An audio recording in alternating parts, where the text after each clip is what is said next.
আচ্ছা, মেকআপ করতে তো আমরা সবাই ভালোবাসি, কিন্তু জানো এই যে ব্রাশ আমরা ইউজ করি এটাকে কিন্তু নিয়মিত আমাদের ক্লিন করা দরকার। তো চলো ঝটপট তোমাদের সাথে শেয়ার করে ফেলি একটা ব্রাশ ক্লিনার আর কিভাবে তোমরা ব্রাশগুলোকে খুব তাড়াতাড়ি ক্লিন করবে সেটার একটা ছোট্ট টিউটোরিয়াল।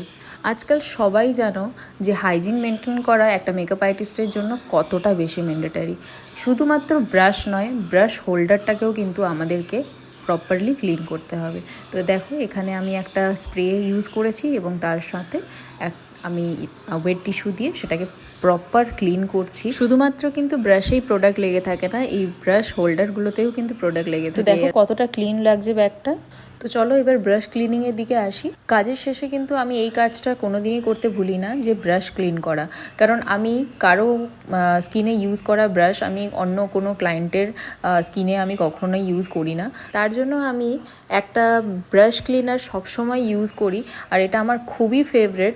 তো তার জন্য কিন্তু ভিডিওটা তোমাদের লাস্ট পর্যন্ত দেখতে হবে। তো দেখো কিভাবে আমি ব্রাশটাকে ক্লিন করলাম। খুবই সামান্য একটু ব্রাশ ক্লিনার, তার সাথে কিন্তু এই রাফ এরিয়াটাতে একটুখানি ঘষা দিলেই, একদম আলতো হাতেই ব্রাশগুলোকে ঘষা দিলেই কিন্তু দেখবে কি সুন্দর ব্রাশগুলো ক্লিন হয়ে যাচ্ছে। খুব একটা কষ্ট করতে লাগবে না। ব্রাশগুলো ক্লিন করার পরে কিন্তু সবসময় একটা টিস্যু বা একটা টাওয়েলের মধ্যে ব্রাশগুলোকে রেখে শুকাবে।